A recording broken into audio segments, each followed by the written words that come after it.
Assalamualaikum Arabiyun. Apa kabar nih teman-teman semua? Teman-teman kemaba pasti masih di rumah aja kan ya? Tapi jangan khawatir, teman-teman gak boleh sampai ketinggalan informasi dari YouTube kemaba. Apalagi informasi yang kali ini. Informasi kali ini bakal ngebahas tentang perhumasan dan birokrasi. Apa yang terbenak di pikiran teman-teman kalau dengar perhumasan dan birokrasi? Pemerintahan, hukum, susahnya ketemu orang, atau apa lagi? Atau mungkin teman-teman memikirkan hal-hal lain? Nah, daripada dipikir-pikir terus, mending kita simak video kali ini. Jangan di skip-skip ya teman-teman. Materi pelatihan perhumasan. Humas secara umum, yaitu seni menciptakan pengertian publik untuk mendapatkan kepercayaan. Humas menurut perspektif organisasi, yaitu ujung tombak komunikasi suatu organisasi. Sebuah organisasi akan terlihat komunikasinya baik apabila cara kerja humasnya pun bagus. Tupoksi humas, tugas pokok dan fungsi humas. Kita bisa singkat tupoksi humas menjadi 3, K, P, K. K yang pertama, kesan. Humas harus bisa menciptakan kesan. Artinya, upaya ini merupakan cara bagaimana seorang humas harus bisa menyesuaikan situasi ketika memberi sebuah informasi. Yang kedua, P, pengertian.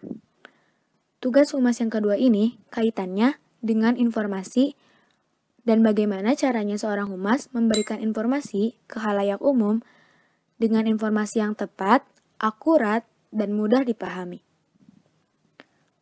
Yang ketiga, K, ketertarikan. Humas harus mampu menciptakan ketertarikan publik terhadap situasi tertentu yang berdampak besar pada sebuah organisasi atau sebuah lembaga. Selanjutnya, birokrasi. Apa itu yang disebut birokrasi? Birokrasi merupakan cara kerja di suatu lembaga atau organisasi. Sifat birokrasi biasanya kaku, formal, dan berhubungan dengan regulasi. Siapa sih pelaksana birokrasi? Pelaksana birokrasi yaitu semua elemen yang ada di sebuah lembaga atau organisasi tertentu, atau semua orang yang memiliki wewenang di sebuah lembaga atau organisasi tertentu. Apa sih tujuan kita mengetahui tentang birokrasi? Tujuan kita mengetahui tentang birokrasi agar kita tahu arah kemana kita harus melangkah. Dari tadi, kita masih ngomongin birokrasi dan perhumasan secara umum.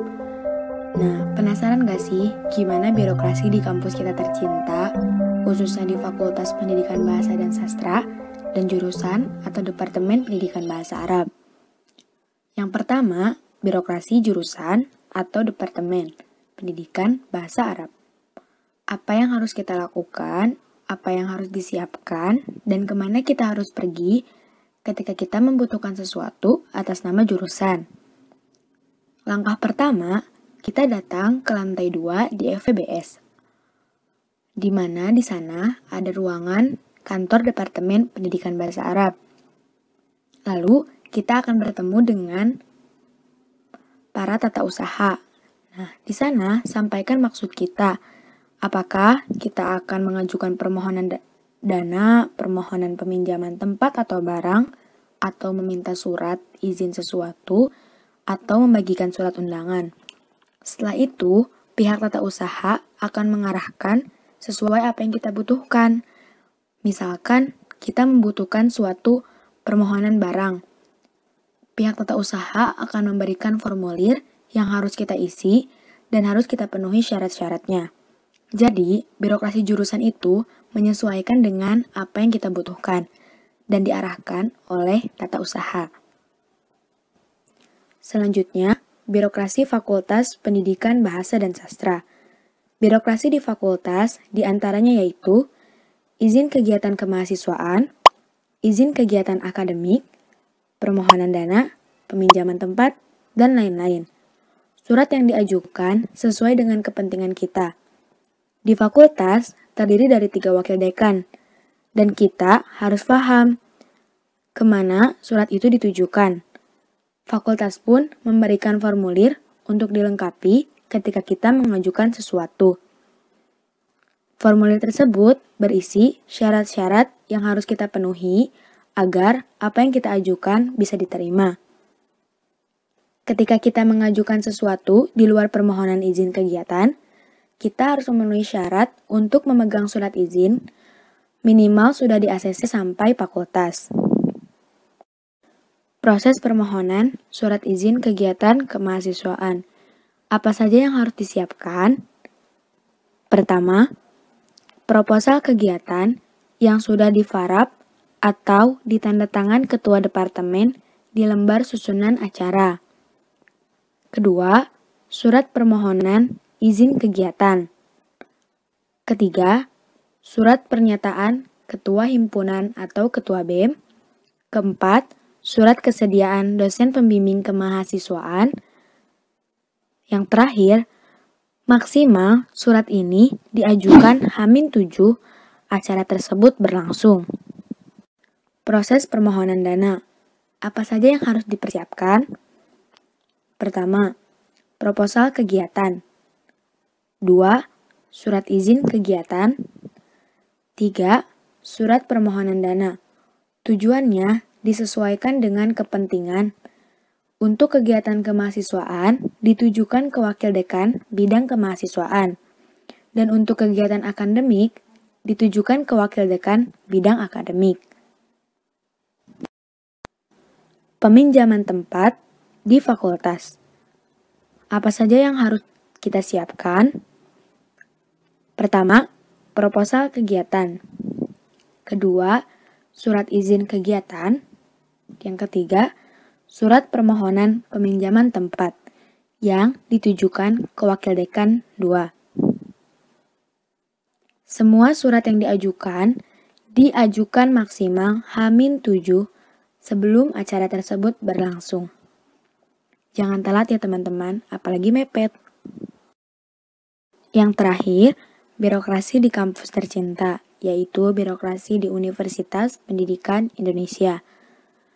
Untuk taraf rektorat, direktorat di UPI terdiri dari 4. Yang pertama, Direktorat Bidang Kemahasiswaan atau yang biasa kita kenal dengan Dirmawa. Yang kedua, Direktorat Akademik. Yang ketiga, Direktorat Keuangan. Dan yang terakhir, Direktorat TIK. Mekanisme perizinan kampus. Apa saja yang harus disiapkan? Pertama, proposal kegiatan. 2. Surat izin kegiatan dari fakultas. Ketiga, surat keputusan BEM. Setelah syarat-syarat tersebut terpenuhi, kita bisa datang ke kantor Dirmawa atau Direktorat Kemahasiswaan yang terletak di gedung BAAK. Pengajuan permohonan dana. Yang harus kita siapkan antara lain 1. Proposal kegiatan. 2. Surat permohonan dana yang ditujukan ke wakil rektor bidang akademik dan kemahasiswaan. Yang ketiga, surat izin kegiatan. Pembukingan tempat. Untuk pembukingan tempat, kita hanya perlu menghubungi seseorang yang menjadi penanggung jawab dari tempat tersebut.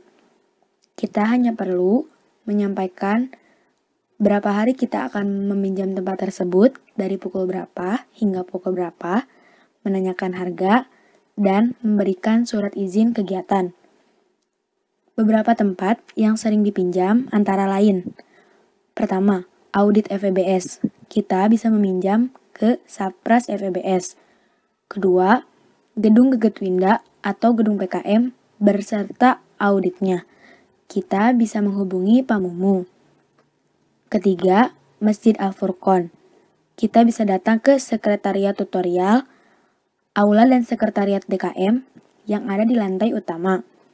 Keempat, amfiteater. Kita bisa menghubungi Sapras UPI. Kelima, Gedung Ahmad Sanusi atau Gedung BPU. Kita bisa menghubungi Sapras UPI. Keenam, keong atau dormitori. Kita bisa menghubungi pihak K3. Ketujuh, parkiran atas. Kita bisa menghubungi Biro Sapras. Dan terakhir, gimnasium beserta gor di samping gimnasium. Kita bisa menghubungi ruangan di Stadion UPI.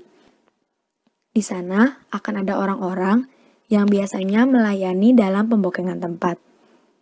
Pembokengan tempat harus dilakukan jauh-jauh hari agar kita bisa memastikan bahwa tempat itu masih kosong dari bookingan orang lain. Dan pastikan surat izin kegiatan sudah turun agar tempat yang di-booking akan mengizinkan kita untuk memakai tempat tersebut. Nah, jadi seperti itu teman-teman, perhumasan dan birokrasi secara umum, juga mekanisme birokrasi dan perhumasan di kampus kita. Semoga setelah menonton video ini, teman-teman gak bingung lagi nih, apa yang harus dilakukan, apa yang harus disiapkan, dan kemana harus pergi ketika kita akan melaksanakan suatu kegiatan. Atau ketika kita akan melaksanakan sesuatu yang berhubungan dengan birokrasi dan perhumasan kampus. Terima kasih sudah menonton teman-teman, stay safe ya, jangan lupa, jangan malas cari informasi walau di rumah aja. Wassalamualaikum warahmatullahi wabarakatuh.